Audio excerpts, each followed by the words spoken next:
Russia বা চীনকে নয়, আমেরিকা যে দেশটিকে সবথেকে বেশি ভয় পায় তার নাম উত্তর কোরিয়া। এর কারণ হচ্ছে চীন বা রাশিয়া যতই শক্তিশালী হোক না কেন তাদের আমেরিকার সাথে লড়াইয়ের সম্ভাবনা নেই, কিন্তু উত্তর কোরিয়া যে কোনো চাপে পড়লেই সরাসরি আমেরিকায় মিসাইল নিক্ষেপ করতে পারে। মিসাইলের বাইরেও উত্তর কোরিয়ার বিশাল সামরিক শক্তি রয়েছে। বিশ্বের চতুর্থ বৃহত্তম সেনাবাহিনী আছে দেশটির। রাশিয়ার পর সবথেকে বড় ট্যাঙ্ক বহরের মালিকও এই কিম জং উন। আর্টিলারির শক্তিতেও উত্তর কোরিয়া বিশ্বের দ্বিতীয় সর্বোচ্চ শক্তিধর। চীন, রাশিয়া এবং আমেরিকার পর সবথেকে বড় সাবমেরিনের বহর এই কিম জং উনেরই। আবার বিশ্বের সবথেকে পুরনো অস্ত্র ব্যবহারের রেকর্ডও উত্তর কোরিয়ার। পারমাণবিক অস্ত্র হাতে থাকলেও গ্লোবাল ফায়ার পাওয়ার 2026 সালের র্যাঙ্কিংয়ে উত্তর কোরিয়া 31 নম্বরে অবস্থান করছে।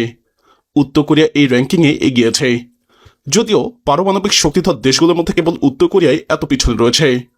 র্যাঙ্কিংয়ে উত্তর কোরিয়া পিছিয়ে থাকার প্রধান কারণ তাদের স্বল্প জিডিপি। বিগত কয়েক বছরে উত্তর কোরিয়া সামরিক বাহিনীর আধুনিকায়ন শুরু করছে। অত্যাধুনিক মিসাইল তৈরির পাশাপাশি নতুন ট্যাঙ্ক, অত্যাধুনিক ড্রোন এবং সাবমেরিন তৈরি করে পশ্চিমা বিশ্বকে তাক লাগিয়েছে উত্তর কোরিয়া। উত্তর কোরিয়ার সামরিক বাহিনী সাজানো হয়েছে পূর্ণমাত্রার যুদ্ধের জন্য, তাই দেশটি কোয়ালিটি থেকে কোয়ান্টিটিকেই বেশি গুরুত্ব দেয়। উত্তর কোরিয়ার বিশাল সামরিক বাহিনীতে নিয়মিত সেনা আছে 13 লাখ, যা বিশ্বের চতুর্থ বৃহত্তম বাহিনী। অর্থাৎ নিয়মিত সৈন্যের দিক থেকে উত্তর কোরিয়া বাহিনী ইরান বা পাকিস্তানের থেকেও বড়। পাশাপাশি রিজার্ভে আছে আরও 5,60,000 এবং প্যারামিলিটারি আছে 1 লাখ। উত্তর কোরিয়ার সামরিক বাজেট বর্তমানে $4.7 বিলিয়ন উন্নীত হয়েছে।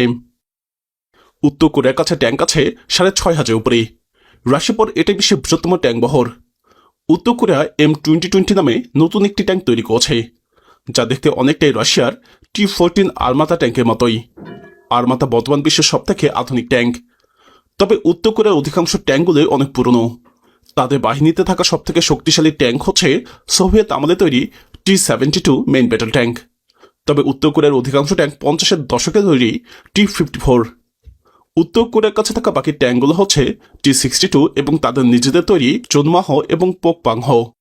ধারণা করা হয় উত্তর কোরিয়ার ট্যাঙ্কগুলো কখনোই আপগ্রেড করা হয়নি এবং এখনও অ্যানালগ পদ্ধতিতেই কমান্ড নেয়। ট্যাঙ্কের পাশাপাশি উত্তর কোরিয়ার কাছে আর্মার্ড ভেহিকল আছে 50,000-এর কাছাকাছি। শুরুতে জানিয়েছি উত্তর কোরিয়ার কাছে বিশ্বের দ্বিতীয় শক্তিধর আর্টিলারি বাহিনী আছে। প্রায় 13,000 বিভিন্ন ধরনের আর্টিলারির ইউনিট আছে উত্তর কোরিয়ার। আমেরিকা, ফ্রান্স, ব্রিটেন এবং জার্মানির আর্টিলারি শক্তি এক করলেও তা উত্তর কোরিয়ার থেকে কম হবেই। আর্টিলারিতে অতি শক্তিধর উত্তর কোরিয়া ইউক্রেন যুদ্ধে রাশিয়াকেও সাহায্য করেছে। উত্তর কোরিয়া প্রচুর আর্টিলারিগুলা উৎপাদন করতে পারে। উত্তর কোরিয়ার বিমান বাহিনী অত্যন্ত দুর্বল।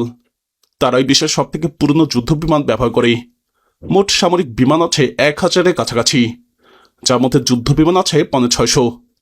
দেশটি বহরে থাকা একমাত্র আধুনিক ফাইটার হচ্ছে 35টি MiG-29।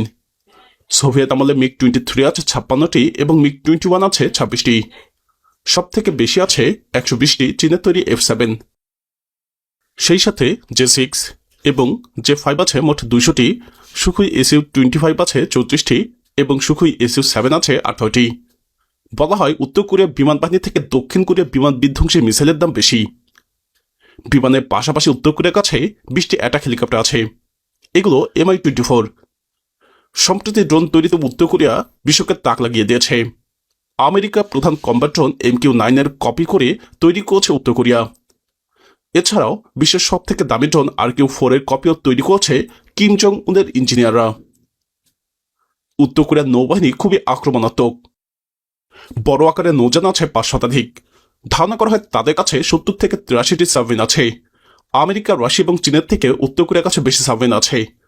যদিও উত্তর কোরিয়ার অধিকাংশ সাবমেরিনগুলো অনেক পুরনো, তবে কিছু সাবমেরিন ব্যালিস্টিক মিসাইল নিক্ষেপ করে পারমাণবিক হামলা করতে সক্ষম। বিশেষ করে সম্প্রতি নতুন একটি পারমাণবিক সাবমেরিন নামিয়েছে উত্তর কোরিয়া। উত্তর কোরিয়ার নৌবাহিনীর যুদ্ধজাহাজগুলো হচ্ছে 11টি ফ্রিগেট এবং 2টি করভেট। তবে সাম্প্রতিক সময় এগুলো যে কোনো ছবি পাওয়া অত্যন্ত দুষ্কর। 2006 সালে উত্তর কোরিয়া পারমাণবিক বোমার মালিক হওয়ার পর মোট 6 বার পরীক্ষা চালায়। ধারণা করা হয় উত্তর কোরিয়ার কাছে 40টি পারমাণবিক ওয়ারহেড আছে, আর হামলা করার জন্য আছে হসং সিরিজের ব্যালিস্টিক মিসাইল। উত্তর কোরিয়ার সবথেকে শক্তিশালী মিসাইল হচ্ছে হসং-20। এটির রেঞ্জ 15,000 কিলোমিটার। রাশিয়া এবং চীন ছাড়া আর কোনো দেশের কাছে এত দূরপাল্লার শক্তিশালী মিসাইল নেই। উত্তর কোরিয়ার আরেকটি ভয়ঙ্কর মিসাইল হচ্ছে হসং-15। এটির পাল্লা 13,000 কিলোমিটার, যেটা মাত্র 30 থেকে 40 মিনিটে আমেরিকায় হামলা করতে সক্ষম। আর সাবমেরিন থেকে নিক্ষেপের জন্য সর্বোচ্চ 2000 কিলোমিটার রেঞ্জের পুককুকসাং মিসাইল রয়েছে। নিঃসন্দেহে এগুলো দক্ষিণ কোরিয়া, জাপান এবং আমেরিকার মাথা ব্যথার কারণ। হসং হচ্ছে কোরিয়ানদের যুদ্ধ দেবতা। উত্তর কোরিয়া তাদের ইন্টারকন্টিনেন্টাল ব্যালিস্টিক মিসাইলগুলোর নামকরণ দেবতাদের নামেই করে। উত্তর কোরিয়ার সংবাদ মাধ্যম কোরিয়ান সেন্ট্রাল নিউজ এজেন্সির দাবি অনুযায়ী হসং 15 মিসাইলটি পাল্লা 18,000 কিলোমিটার, যদিও আমেরিকান বিশেষজ্ঞরা এগুলোর পাল্লা 13,000 কিলোমিটার হতে পারে বলে অনুমান করছে। যদিও আমেরিকা যে কোনো অংশে হামলার জন্য 13,000 কিলোমিটার রেঞ্জই যথেষ্ট, কেননা কোরিয়া থেকে আমেরিকার রাজধানী ওয়াশিংটনের দূরত্ব মাত্র 10,000 কিলোমিটার। আবার মিসাইলটিকে পশ্চিম দিকে নিক্ষেপ করলে সেটা অনায়াসেই ফ্রান্স, জার্মানি কিংবা ব্রিটেনে আঘাত করতে পারবে, কারণ কোরিয়া উপদ্বীপ থেকে ইউরোপের যে কোনো অংশের দূরত্ব 9,500 কিলোমিটার। অর্থাৎ উত্তর কোরিয়ার হসং মিসাইলগুলো বিশ্বের যে কোনো স্থানেই হামলা করতে পারবে। প্রিয় দর্শক, আঞ্চলিক রাজনীতি এবং বিশ্ব রাজনীতিতে উত্তর কোরিয়া এবং তাদের সামরিক শক্তি কি ভূমিকা রাখছে বলে আপনি মনে করেন? আপনার মতামত কমেন্টে জানান। এরকম আরও ভিডিও পেতে আমাদের চ্যানেলটি সাবস্ক্রাইব করে আমাদের সাথে থাকুন।